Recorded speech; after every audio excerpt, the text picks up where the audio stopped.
What's going on here? Are we live? I think we're live. We're on. Whoa. We're on YouTube, Aaron. This is actually my first time going live on YouTube, so feels the same as Facebook. I think this is my second time. Oh, really? I don't know if it feels the exact same. It kind of feels like a whole new world. So, world, hello. This is Aaron. My name is Mehek. We are from the Flixel marketing team. And we decided to go on YouTube Live because we want to show you guys how to create cinemagraphs. Also, we have an announcement. Yeah. If you guys didn't know already, you guys can get a 7-day free trial to Cinemagraph Pro on iOS. You can go ahead and just download the app and you get 7 days for free with no watermarks. So you can go ahead and try out everything that we're going to be showing you right now. So you guys can go have fun with it. Yeah. So we're going to show you what you can do with Cinemagraph Pro for iOS. So if you have any questions, put that in the chat. If you're coming later, put that in the chat. We're always watching the space, so we're going to reply to you. If you guys need a demo, personal demo, jump on with us, and we can help you out there as well. Yeah, awesome. All right, so Aaron, we're going to be creating a cinemagraph. What are the 3 things that we need to create a cinemagraph on an iPhone? 3 things that you need. You need an iOS device. Okay. An iPhone or an iPad. Amazing. Right? You need a tripod. A tripod. And why do we need a tripod? because you can't really afford any shake in your video, you need it to be completely still and stable. So always use a tripod. And number 3, you need some pizza. Oh, love pizza. I also think we need something to actually create a cinemagraph. Cinemagraph Pro for iOS? Am I right? Absolutely. Am I right? Do I get 2 slices of pizza now? You get 3. Oh my God. Because there are 3 things. So why don't you guys follow us? We're going to show you what we're going to do. And for this cinemagraph, we're going to have Mehek help us out. Also, we're going to get Nick come on over and help. There you go. This is Nick. If you guys are on our support, that's Nick answering your question. So shout out to Nick. Cool. So we have some pizza here. If you guys want to come check it out, gorgeous, delicious pizza. We got some bubbly fizz going on, and we're gonna have we're just gonna set up the set now. So what we're gonna do is we're gonna have Mehek come over to this side. Oops, wires. All right, we're gonna just let's go this way. This is live production, guys. Live production. You're in the thick of it now. So Nick's gonna grab what is it? A slicer? Is that the word for it? Pizza cutter. Pizza cutter. Pizza slice-o-magraph. So we're gonna have Nick. If you could go and roll it over like that. Nice. That looks great. Mehek, if you want to maybe go grab a slice, I'm going to open up Cinemagraph Pro on my iPhone 10. What's up? Cool. So, Aaron, before we actually start shooting the cinemagraph, so I know that cinemagraphs are based in video, right? So how do we make a really great cinemagraph? What are some key tips for shooting one?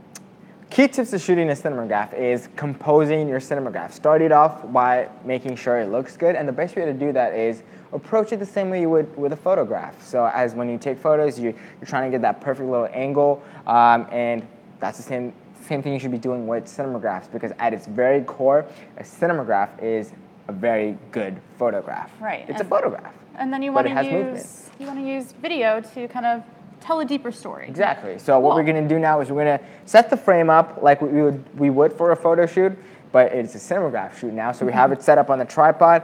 I'm going to go ahead and, zoom in a little bit over there. So perfect. So if you guys want to go ahead and just get ready for some pizza magraphs, I'm going to go ahead and set up my camera a little better there. All right, you guys ready? 3, 2, 1. Nice hand movement there, Nick. Love experience cutting pizzas. Nick's just hungry. More experience eating pizzas. Cool. So as you guys just saw, we just got 10 seconds of video, and you know what? That's all you need, because from this 10 seconds, you can go ahead and pick the perfect part of the ideal movement that we can use in the cinemagraph later. So I'm gonna go ahead and open this up and mirror it on the TV there, so you guys can take a better look at the cinemagraph. Go work with this. You guys ready? Oh, let me AirPlay it. Screen mirroring, Flixel Apple TV. There we go. Cool. So this is how the Cinemagraph opens in Cinemagraph Pro for iOS. If you guys are just tuning in, we just announced a 7-day free trial, so go ahead and check it out on Cinemagraph Pro for iOS. Go ahead, you get 7 days without the watermark, which is pretty cool. Amazing. And we're gonna show you what you can do with it. So it starts off with the edit. So you hit the edit button there on the top right. Okay. I'm gonna rotate my screen here so you can get a better view. And we're gonna start off with the crop. We're gonna crop it down because I like to start it off with the crop, see where it looks, and then go ahead and mask it out. Cool. So I'm gonna hit the crop button that's right over there. Heck, I'm thinking maybe a 2x3 over here, or a 3x4 over here. Let's go for 3x4. I think that's going to look really nice on Instagram. Absolutely. So usually, like we recommend doing a square crop for Instagram, but a little bit higher, like a little bit of a taller Cinemagraph works. Use up more of that vertical real estate that you have there. Absolutely. One thing I want to show really quick, Aaron. So, okay, you've chosen a 3x4 crop. Okay, you cropped it. Now, what if I want to go back to a 9x16 crop? What if I'm not, I decided I want to use this for my Instagram stories instead? Right. So what do I do? The cool thing about that is, like, even if you hit done and you've edited the Cinemagraph, you've exported the Cinemagraph, and you're like, you know what, I want to repurpose this Cinemagraph, but now on Instagram stories. Good thing about it is you did shoot it in vertical video. So I always say when you're shooting a Cinemagraph, try to shoot it more than you need. So get more visual real estate in there than you need, so you can crop in rather than having to crop out later. So the fact that we shot it in vertical, you can go back in, hit the crop button, the options over there, and you can go ahead and pick 9x16, which is right over there. Amazing. So that means you can work with your original Cinemagraph file and crop it in many ways, export it in many ways, and it's non-destructive. So that means you can create the perfect Cinemagraph for whatever platform you want to use your Cinemagraph for. Exactly. Cool. So now we've gotten the crop out of the way, we're going to go ahead and work with the Cinemagraph. So it all starts with the trim. What you do with the trim is, like I mentioned, you really don't need more than 10 seconds of video, and even within the 10 seconds, all you need is the ideal part within the trim that works best as a Cinemagraph. So I'm going to go ahead and pick that ideal part there. I like it when Nick's really playing around with that pizza cutter there. So I just want to kind of mention a few things to you guys. When you're shooting your Cinemagraph, you want to make sure you shoot a Cinemagraph which has a motion that can be looped really beautifully. So think about where your motion starts, where it ends, and Aaron's going to walk you through the different types of loops that you can create in Cinemagraph Pro. But make sure that's kind of part of your creation process, because you want to think what's going to be a really seamless loop that's going to grab that attention. And in the Cinemagraph that we shot, you actually see a nice separation between what's going to be staying still and what's going to keep moving. So if you're just starting off with Cinemagraph, really easy way to get started and to learn how those two elements blend together. Yeah. So what we're going to do now is we're essentially going to make it move. So what you're going to do is take your magic finger and go ahead. I'm going to go with the pizza cutter over there first. Sounds good. Boom. As you can see, you guys can already see that we're messing around with the movement there. All right. And I think that looks good, right? Well, I think the loop could be a little more seamless. So like Mehak mentioned, there are two types of loops. There's a repeat loop and a bounce loop. So for those of you who don't know what they are, a repeat loop is when your movement goes from point A to point B and then back from point A to point B again. And the only thing that connects the two of it is the crossfade. So it seamlessly blends in the two different start and end points so that it looks really good when it auto plays and auto loops. But there are certain places that you can use it for. It's like for motions like water like falling and hair flowing and like clouds moving. So more like fluid motions like the ones you just mentioned. The second loop is a bounce loop. It's when the movement goes from point A to point B and then back from point B to point A in reverse. Sort of like a classy boomerang, I like to call it. And that's cool for movements such as these, like like the back and forth. Sorry, I keep making that mistake. So let's go ahead with the bounce loop for this one. Yeah, I think a bounce loop would work well for this. So the bounce loop and the loop options are to the right side of your app there. I'm gonna hit bounce, and I'm gonna actually bring the speed of this a little faster, because when it comes to pizza, you don't want to slow down. You want to speed up. Yeah. Cool. So I'm gonna go ahead. That looks good. Look at that. So my hand is totally still. As you can notice, Mehak is very good at staying still. But hey, no, that's the app doing the work. It's all in the app. It's all in the app. Another cool thing we want to do with this is now we have the option. We actually have options for 3 types of movements. We can have the hand move. We can have Mehek's hand move if we wanted, but also we can have that little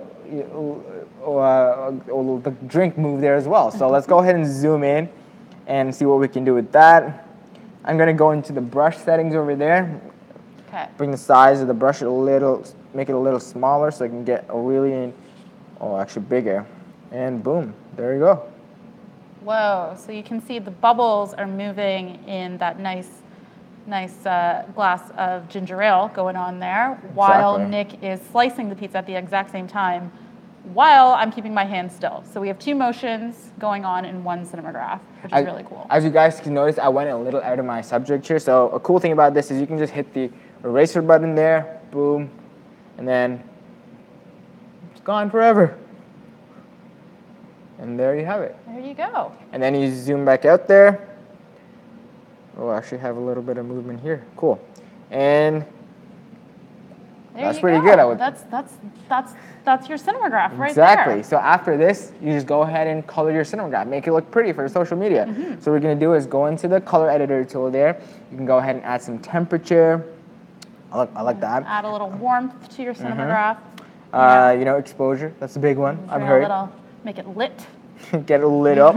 And but we know a lot of people don't have a lot of color editing experience, and if you're one of those, that's me. I don't like playing around with color. I like to go just put filters on everything. We have a lot of presets that you can pick from. Hit the presets on the top right there of your screen, and you have a lot of options here, which is pretty cool. So just scroll, scroll, scroll. I'm thinking we should find something that makes the color pop. Definitely vibrant. We got a lot of reds going on in there. I want Definitely that to shine make it on a little social vibrant. media. Oh, I like that one. Clear winner. Actually, wait. Let's go that one. Oh, I like that. Oh, that's nice too. That's really nice. Okay. So, do you guys agree? Put it in the comments if you do. Yeah. Like, comment, and subscribe as well while you're at it. So, cool. So as we did this, we're now going to go ahead, because we're done editing the Cinemagraph. And as you guys, I don't know if you guys noticed, that took us not more than 5 minutes. Wait, Mehek, are you telling me we can create a Cinemagraph like this in under 5 minutes using Cinemagraph Pro for iOS? Aaron, that's what you're telling me. I'm going to tell you that, and I'm going to tell you guys that. Only takes 5 minutes to make a Cinemagraph just like this for your social media, for your ads. So, speaking of, how do I get my Cinemagraphs out of the app and onto social media? Cool. So let's export this. Okay. You're going to hit the back button there. Hit it back, and then, and you see this little icon here is the share icon. You're going to hit that, and now you have a couple different options. You have the option export your Cinemagraph, which means you can export it to your camera roll, and then you can post it to wherever you want from there. You also have the option of uploading it to your Flixel gallery. What that means is when you sign up for Flixel, you get your own Flixel gallery that lives on Flixel.com.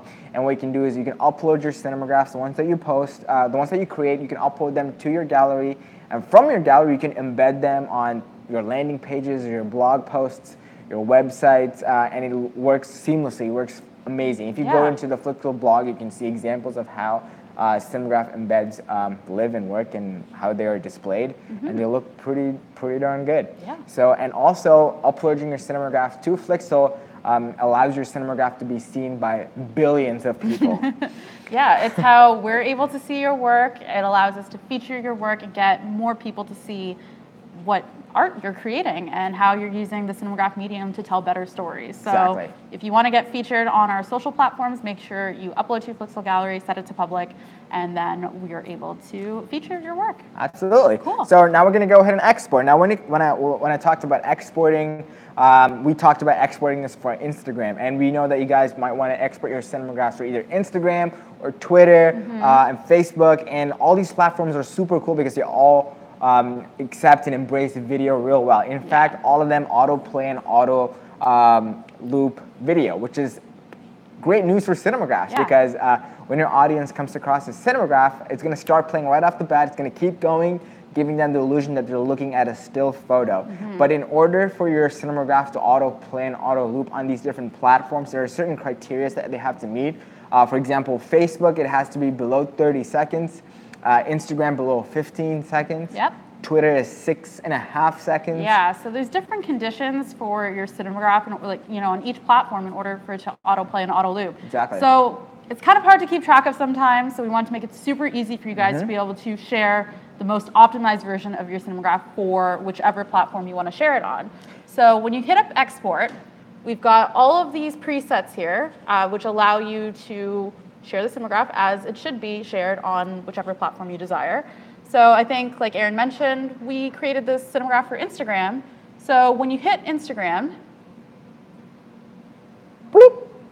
magic, right there. As you can notice, the repetitions equal to below 15 seconds. In this case, it's 14 seconds, which means it will work seamlessly and autoplay and auto loop seamlessly on Instagram. Perfect. So that does all the work for you. So I'm going to hit export, and then I'm going to hit save right there. It's going to render.